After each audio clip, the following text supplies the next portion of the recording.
Hello दोस्तों, कैसे हो? आशा करता हूँ सब लोग अच्छे होंगे, मस्त होंगे, मस्त होंगे। आज इस वीडियो में हम उन विषयों पर चर्चा करने जा रहे हैं जो हमारे दैनिक जीवन में होता चला आ रहा है। कहते हैं कि जो व्यक्ति यह सोचते रहते हैं कि उसने मुझे गाली दी, धोखा दिया और दे रहा है और भविष्य में भी देगा। मेरे मित्र को धोखा दिया और दे रहा है और भविष्य में भी देगा, तथा मेरे शत्रु की इसने सेवा की, कर रहा है और भविष्य में भी यह करेगा। जो ऐसा सोचता रहेगा वह कभी भी शांत नहीं रह सकता है। उसका दिमाग जो है कभी भी शांत नहीं रह सकता, ना वह अपने शत्रुओं को कभी जीत सकता है। उसी प्रकार यदि कोई व्यक्ति यह सोचे कि उसके पैरों में कांटा चुभ रहा है, अतः जमीन पर चर्म बिछाया जाए, लेकिन उतना चमड़ा कहाँ से मिलेगा? अगर जमीन पर चमड़ा बिछा दें तो उतना चमड़ा कहाँ से मिलेगा जो संपूर्ण जमीन को ढक सके? क्या ही अच्छा होता यदि वह यह जान ले कि छोटे से चमड़े का जूता बनाकर पहन लेने से दुनिया के किसी भी कोने में बिना पैर में कांटा चुभे जा सकता है। अगर हम चमड़े का जूता पहन लें, क्या वो हमारे जूते को फाड़कर पैर में नहीं चुभ सकता? तो चुभ सकता है। उसी प्रकार व्यक्ति यदि अपने अंदर विद्यमान द्वेष, क्रोध आदि को नष्ट कर दे तो बाह्य शत्रु उसका क्या बिगाड़ लेगा? ऐसा न कर, क्रोध को अपने अंदर पालकर उसने मुझे धोखा दिया, मेरे मित्र को धोखा दिया आदि सोच अपने शत्रुओं का नाश करना चाहे तो वह कभी भी संभव नहीं होगा। अपितु शत्रुओं की श्रृंखला ही बढ़ती जाएगी। शत्रु जो हैं बढ़ते ही जाएंगे।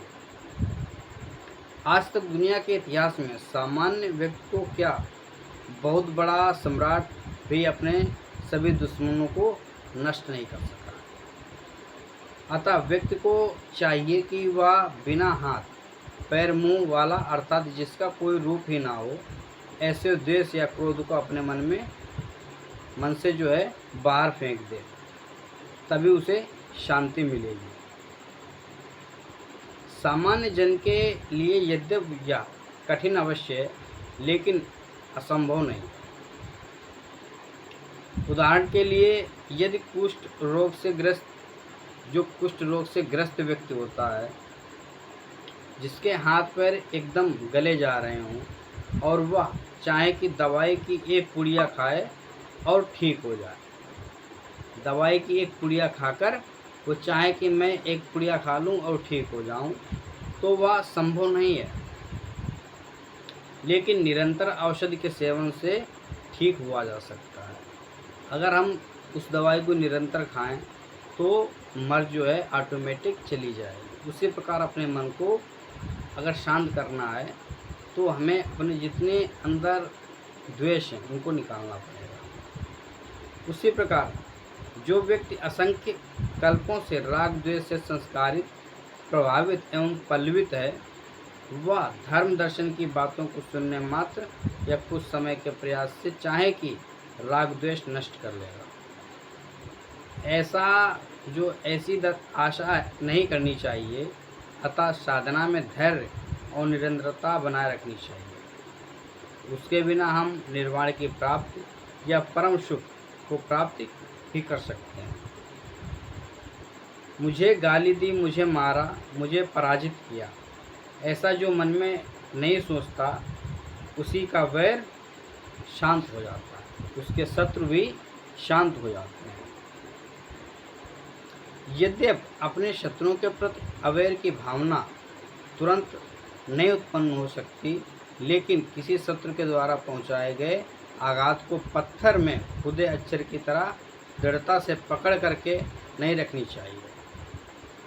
किसी के साथ अगर वैर हो गया है तो जिस तरीके से पत्थर में लिख देने से वो मिट नहीं सकता, तो उसी प्रकार हमको अपने मन में उस चीज़ को सोचकर एक दृढ़ संकल्प लेना, ये नहीं लेना चाहिए कि ये हमारा दुश्मन है। तो ये वैर जो है कभी शांत नहीं हो सकता। प्रयास करना चाहिए कि जैसे मिट्टी या रेत पर कुछ लिखे कि वह जो है लिखने से जिस तरीके से हवा आती है और वो सब ढक देती है। किसी रेत पर कुछ लिख दिया और हवा आई और लिखे हुए को मिटा दी, उसी तरीके से अपने मन को रखना चाहिए। लेकिन क्षण भर के बाद मिट्टी पर लिखे अक्षर जैसे मिट जाते हैं, उसी प्रकार प्रयास कर शत्रु के प्रति वैरभाव भुला देना चाहिए। क्रमशः प्रयास से एक ऐसा समय आएगा जब क्रोध आदि क्लेश जैसे समुद्र में लहर या पानी के ऊपर खींची रेखा की तरह क्षण भर में समाप्त हो जाएगा। रेखा क्या खींची, उसी समय पानी भर गया। इसी तरह क्रोध या क्या आया, उसी समय शांत हो गया। हमारे दिमाग को इस तरीके से करना चाहिए जैसे हम पानी के ऊपर कुछ लिखते हैं और तुरंत मिट जाता है, रेत के ऊपर कुछ लिखते हैं और हवा चली और मिट गया। तो वैर भाव ऐसा रखना चाहिए कि अगर हमारे अंदर कुछ पैदा हुआ, कोई दुष्प्रभाव पैदा हुआ, तो वो तुरंत मिट गया। तो हमारे अंदर जो है शांति हमेशा रहेगी। बहुत से ऐसे लोग होते हैं ना, कहते हैं कि ज़िंदगी जवानी या जब तक युवक रहते हैं, किशोर अवस्था रहती है, तब तक क्या झगड़ा और बहुत कुछ ऐसे दुष्प्रभाव ज़िंदगी में आ जाते हैं जिनसे वो ग्रसित हो जाते हैं। लेकिन जब बुढ़ापा आता है तो उस टाइम क्या करते हैं, वो शांति ढूंढते हैं कि हमको शांति मिल जाए। तो वो क्या करते हैं कि जितने भी तीर्थ स्थल होते हैं वहाँ जाते हैं, संन्यास ले लेते हैं।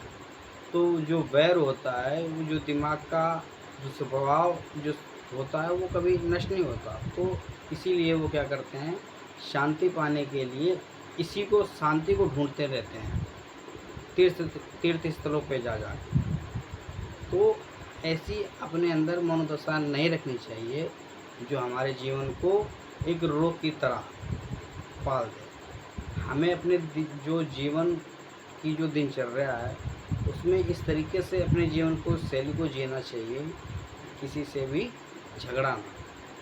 अगर झगड़ा नहीं होगा तो हमारे जीवन का जो चलने का तरीका है तो एकदम सरल रहेगा।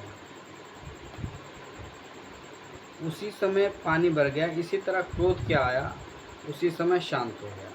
यही परम शांति की अवस्था का उद्योतक है। संसार में रहते हुए ऐसा कथामत संभव नहीं है कि हमारा अहित ना हो। यह संसार का स्वभाव है, यह दुख है, समस्याएं हैं। जैसे आप आँख खोलें और सामने की वस्तु को ना देखें, ऐसा हो ही नहीं सकता।